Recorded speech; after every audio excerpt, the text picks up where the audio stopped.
Hello, everyone, and welcome back to the channel. I am Sharice, your Agile thinker and wellness strategist. And today we're diving into a concept that quietly determines the success of teams, the well-being of employees, and the future of organizations: psychological safety. That is our topic for today. So you've probably heard the term psychological safety before, but what does it actually really mean? And most importantly, how do we create that? So, first, I want to talk about what is psychological safety.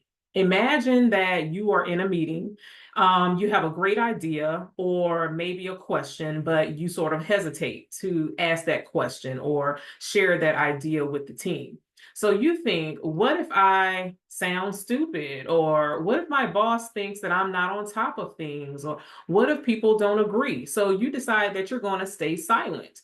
This is the absence of psychological safety. If you have people on your team or if you yourself think this way, then that means that psychological safety is not a part of the culture of your department or your organization as a whole. And so psychological safety means that you feel safe to speak up.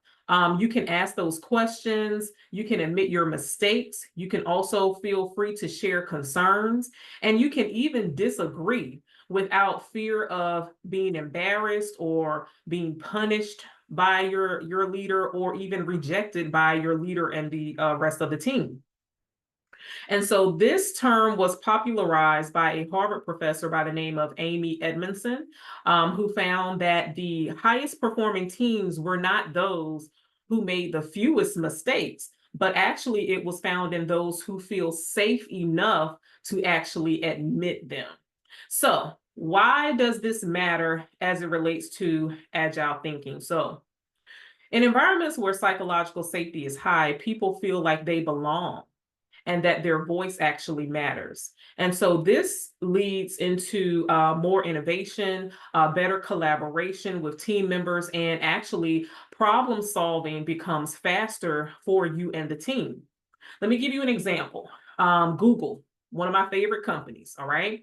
They launched a study and it was called Project Aristotle. And maybe you have heard of it or maybe not. But it was to figure out what made some teams more effective than other teams. I have a family member who works for Google, and she raved about the culture there. And I started asking her some questions about that, and that's when she brought up Project Aristotle to me. And so the top factor was not intelligence. It was not the team's, people's experiences on the team, but it was actually psychological safety. So people who feel safe take more of those creative risks and they contribute to the team more freely and they help build trust based cultures. And so in today's world of this complex, this fast moving work pace, this is what separates the good teams from poor performing teams. Okay.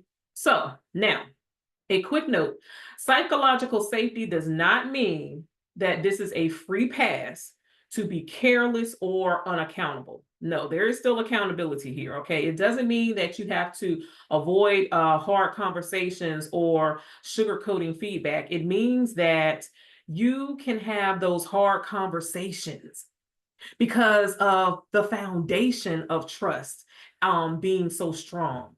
Think about the relationship that you have with your significant other, your spouse, whomever.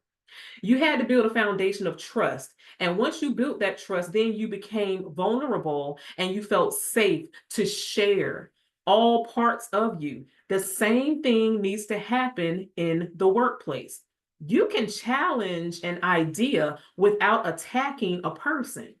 You can receive criticism and feedback without crumbling and saying, "Oh my gosh," and being, retaliatory.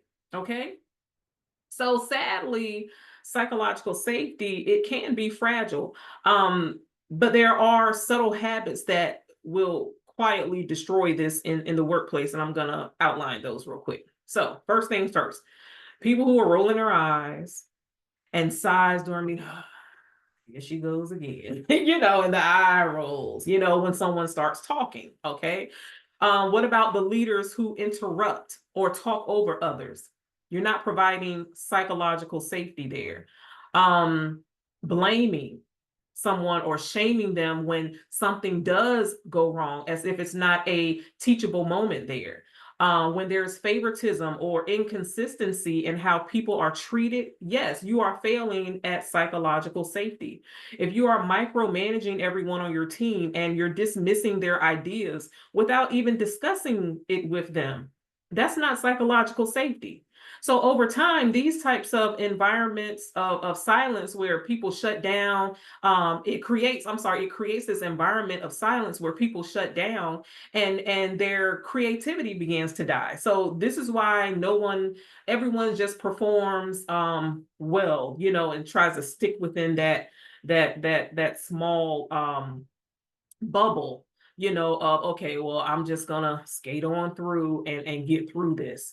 Okay, so now let's talk about how we actually build it up. Let's talk about that. So let's start with these 4 powerful habits. Okay, I'm only going to give you 4 today. First, you have to model fallibility. Everything is not perfect. Okay, I might be wrong, they might be wrong, I might miss something, there may be a miscommunication somewhere. This gives people permission to speak up. This fosters communication. Okay, this kind of pushes you into that. All right, if you're a leader and you can say, you know what, you guys, I messed up, I shouldn't have done that. I'm not going to dwell on that. I'm going to voice it and be transparent, but I'm also going to say, but you know what? Let's get back on track and let's try to figure out how to fix this. Okay? So I'm more of a solution-based person. I'm not going to keep dwelling on what didn't go, the way that I wanted it to go. The second thing, number 2, invite input from everyone.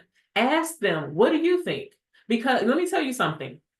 As a leader, this is what I learned. Always have a devil's advocate on your team and assign that person that role, because that way you won't feel attacked and nobody else will feel attacked. That everybody will know that, you know what, John is the one that is the devil's advocate, and he's going to ask all these different questions to make sure that we're thinking about this way and get the full picture. But here it is. I'm just using John as the catalyst because John is going to bring it in, but everybody else can then say, oh, yeah, well, and they're going to feel a little bit more comfortable. So ask people if they see things differently from you. You don't have the perfect set of eyes. Okay, you don't have the perfect brain to think up everything. There is a purpose in team and groups. Okay, so make space for those different voices to be heard. Number 3, we want to make sure that we respond appreciatively. I appreciate that. Even if you did disagree with what they say, I thank you for even just speaking up. You made me think about things a little differently, although I still don't agree with your version of events, or I don't agree with that particular idea. You can still respond with appreciation that they even spoke up and said something. And you can even pose that into a question and not criticism. I disagree with you, but you know what? I want to hear more about your point and your viewpoint on things. Can you just share a little bit more so I can gain some understanding? There's nothing wrong with that, okay? And then number 4, lastly, you want to celebrate learning at all levels. You don't want to celebrate perfection all the time. Reward people even for their effort. Reward them for their openness, not just for the final outcome. Okay. And remember, leaders, you have an extra responsibility to your team. People watch how you react when things go wrong and when things don't go your way and when people disagree with you, which is why, people may not want to speak up because of the way that you responded to their coworkers. So the goal again isn't to eliminate mistakes. It's actually to just create a space where people can learn and grow together as a team and you build that bond. Okay. So psychological safety is the soil where I like that, courage can grow within your team. And it's what allows innovation to thrive and for people to connect and for teams to trust one another.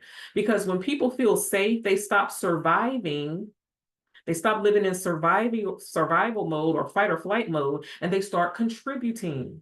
Okay, they stop holding back.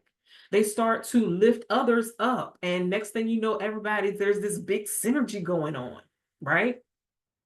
So let's create environments where people actually do feel seen, they feel heard, but most importantly, they feel safe. Okay. Because in the end, that's where the real magic happens. All right. Comment down below your thoughts on this topic today. Don't forget to like this video. Share it with your leaders at your organization or even your coworkers. Subscribe to the channel if you have not done so already. And I will see you on the next one. Bye.